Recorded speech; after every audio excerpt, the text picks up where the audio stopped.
ABC Listen. Podcasts, radio, news, music and more.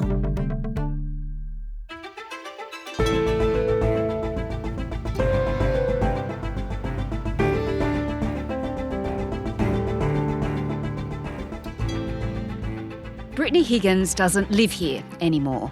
France is her new home. But she's expected back in Australia very soon to face yet another court hearing. She's being sued for defamation by her former boss and once Defence Minister, Linda Reynolds. Today, author and co-host of the Not Stupid podcast, Julia Baird, on the huge financial and emotional cost the case brings for both women. I'm Sam Hawley on Gadigal land in Sydney. This is ABC News Daily. And be aware, this episode discusses sexual assault.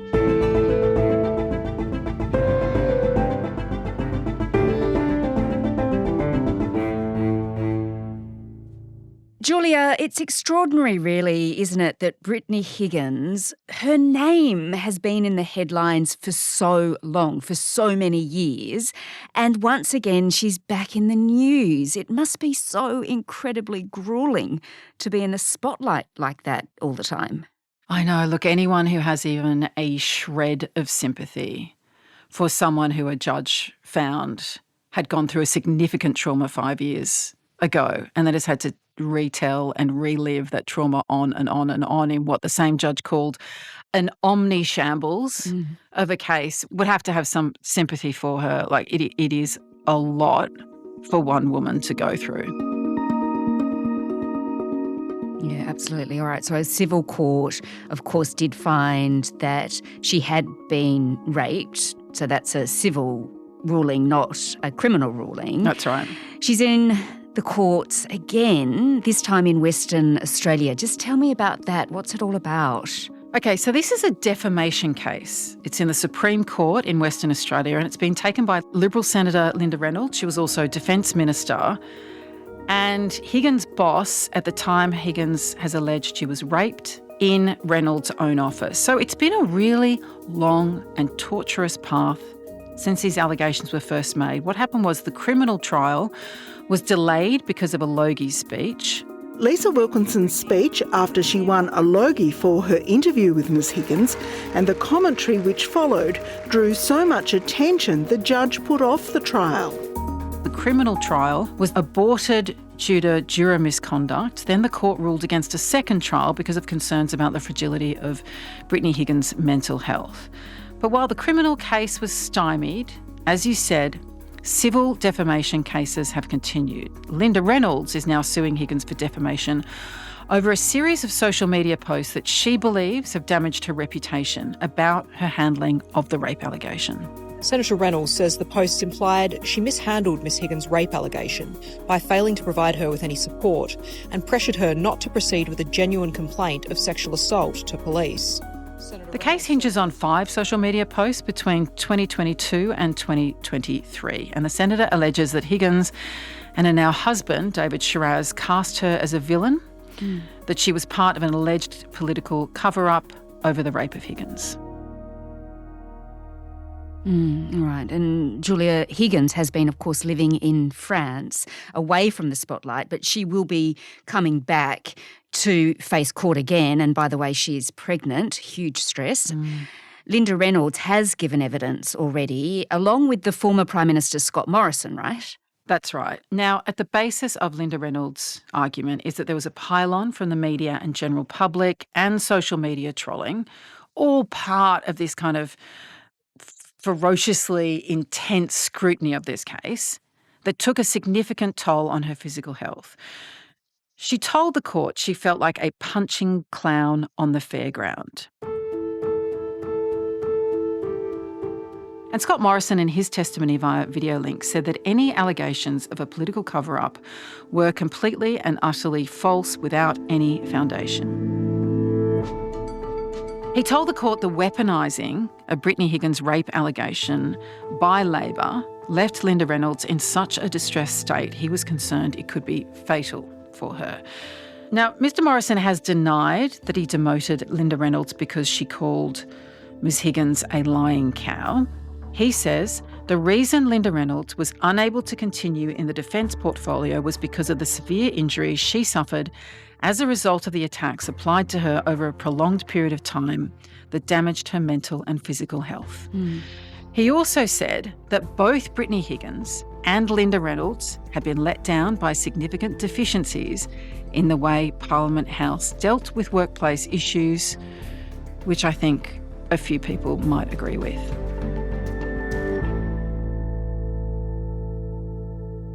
Yeah, okay. All right. So just to clarify though, Julia, this is all separate to the defamation case that Bruce Lehrmann took against Channel 10 and journalist Lisa Wilkinson. That was the civil case that we referred to that found that Higgins had been raped on the balance of probability, so not a criminal ruling.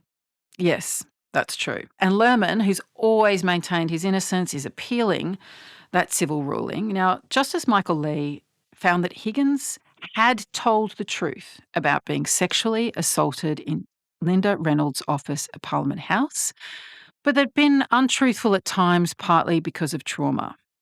But he did object to how she and Channel 10 alleged a political cover-up by the likes of Reynolds and her chief of staff, Fiona Brown, by crafting a narrative accusing others of putting up roadblocks and forcing her to choose between her career and seeking justice by making and pursuing a complaint. Lee found the allegation of cover-up was objectively short of facts. So Justice Lee, in that civil case taken by Bruce Lehrmann, he really found that, there wasn't the facts to support the allegation that there was this sort of cover-up by politicians. And of course, Linda Reynolds welcomed that finding, Justice Lee's finding, didn't she? Yeah, welcoming is an understatement. She said to consider her pleased with the judgment was an understatement. She said she'd been demonised as a villain for 3 years. She'd been accused of a false political cover-up, and she said this decision by Justice Lee had set the record straight.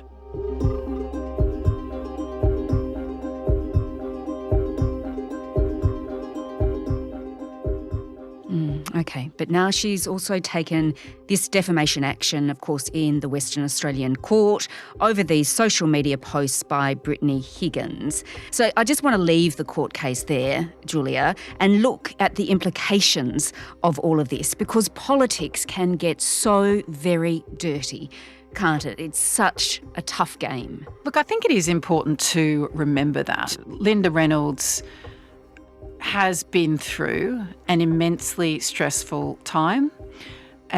Michael Lee, the judge, found that she'd been subject to unfair and untrue, or let's say unevidenced claims, which had a significant impact on her health.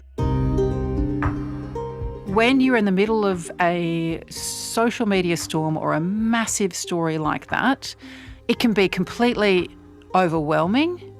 You have no sense of control, and it's very difficult often to defend yourself. Like, politics can be a dog of a job sometimes, right? It can be exhausting, it's thankless.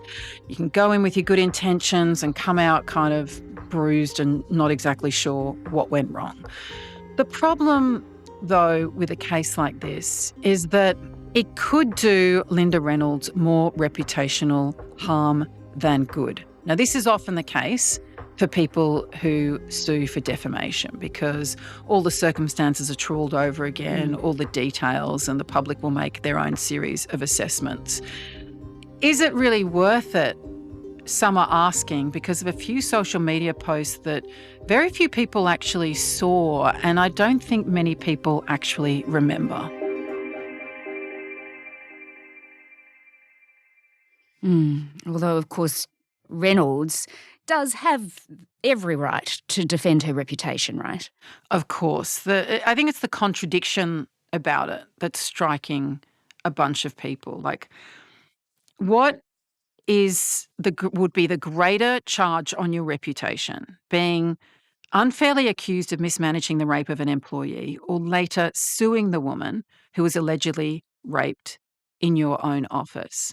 So Linda Reynolds took particular umbrage at the fact that she was said not to have supported Higgins, who said she had been raped. That to her said it was a very particular and upsetting offence. But she's now, in order to disprove that, taking to court the woman a judge found to have been raped. And I think that's the contradiction that people seem to be talking about. Last week, the court heard that Reynolds leaked confidential information about Higgins and her settlement to columnist Janet Albrechtsen from the Australian newspaper, including information on how Higgins' partner David Shiraz had abruptly resigned from his job. You might ask why she was doing that, why she agreed to appear on Channel 7 Spotlight's exclusive program, which detailed Lerman's side of the story, why she has been so angry about Brittany Higgins taking a jacket of hers from her office to cover herself up on the morning after she said she was raped. And Linda Reynolds also wants Brittany Higgins to pay her medical bills, which might seem curious to some given that one aspect of her stress was the allegation that Brittany Higgins had been raped. So there's a curious logic at play here. Yeah, and the cost of all of this for both women, for Reynolds bringing this case and for Higgins fighting it, is massive because there are reports that they both actually need to sell their homes to employ the lawyers. Exactly. It's a huge cost, which is why you have to try to imagine what it is that Linda Reynolds has been through and why she didn't consider it sufficient after what Justice Michael Lee said, why she hasn't moved on after that. So having essentially been cleared of poor conduct against a rape victim by one judge, she decides to continue with proceedings kind of against that rape victim at great cost financially and emotionally.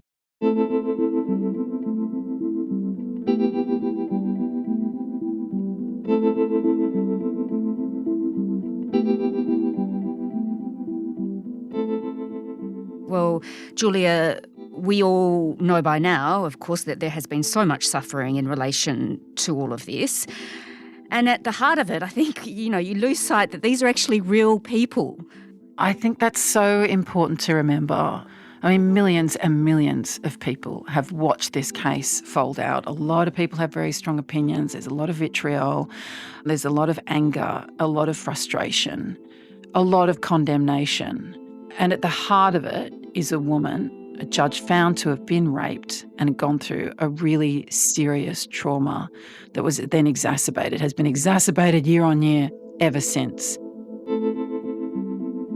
Around Brittany Higgins, we have so many people whose mental health has suffered as a consequence, who've been trashed, whose careers have taken a massive knock. Not just Linda Reynolds, we also have Fiona Brown, her former chief of staff. We also have the Shane Drumgold, former DPP of the ACT, Walter Sovereignoff, who did an inquiry into it. There's been, I'm not even listing half of the people who have been caught up in this. And what do you think? Are there any positives that come out of all of this? It's hard to speak about positives when so many people have damage. The legal system has been shown to not be fit for purpose when it comes to high-profile sexual assault cases, and that should cause us to ask a lot of questions. We should be continuing to ask questions about how the police handled this, about how the courts have handled it, and what this means for women who do experience sexual assault. So I think it should be a wake-up call.